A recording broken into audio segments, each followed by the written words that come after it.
have is, what was it like growing up in Youngstown during the heydays of the steel industry? The heydays.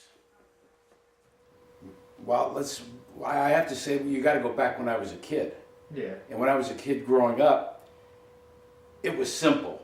Like most of the people in my neighborhood had basements in the commodes in the basement, showers in the basements. We had coal furnaces.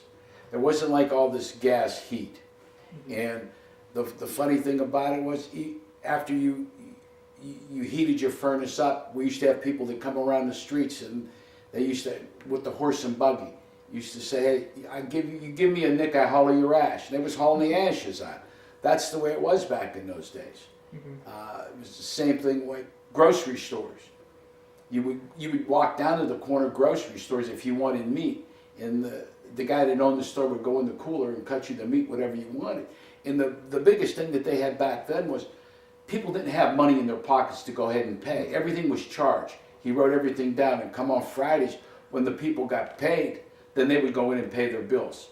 And then we'd carry over to the next week. That's the way we grew up. So what did people do for fun in the city in those days? Well, the biggest thing people did, because there was no TV, we listened to the radio. We used to listen to The Shadow, Sky King, The Lone Ranger. That was like the biggest things that we did, was listen to the radio. Why was working in the steel mills, like, why did you, like, get out of it, like, so, like, early on in your career, as opposed, when, like, other men were, like, working in it? Well, the steel mills, back in that day, when I was in the mill, it was, how could I say, everybody, it was hot in the mill. It was, you worked, I don't know how the heck to tell you, but we worked on the shears. It was all hot. We had, things were loaded all the way around. You had guys in the crane, operating cranes. And it was so crowded. We had so much, I'm stuttering all over the place, trying to get it for you to, basically what I was doing too, we made car rims for cars.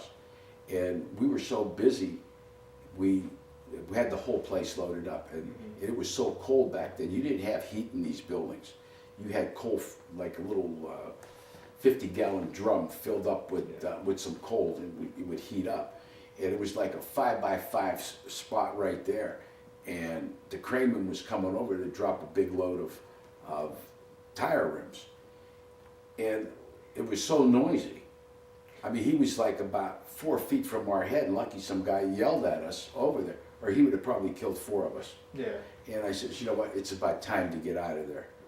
And so that's when basically I said, hey, I don't need this. Yeah. And I was getting ready to graduate from college too, so I left. So what was Youngstown like when the steel industry closed its doors here? Well, a lot of people just started to move out because there was no jobs. And that's what really hurt Youngstown, was the mills. That's all everybody knew was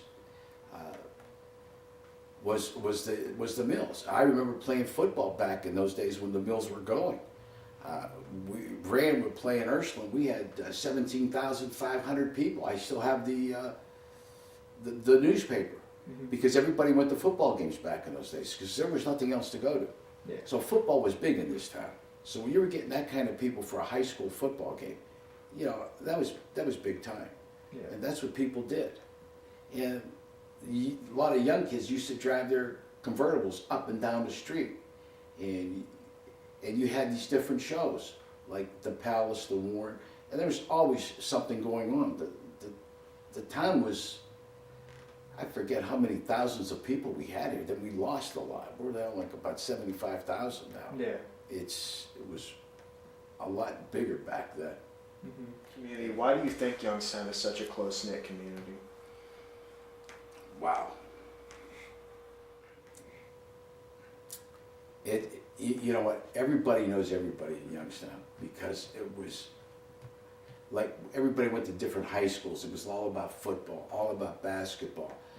We played baseball together, and everybody got together at these games, and everybody knew everybody, and it's still that way. Mhm. It's awful hard for me to go someplace and not know somebody. And Yeah. it's the same thing with them.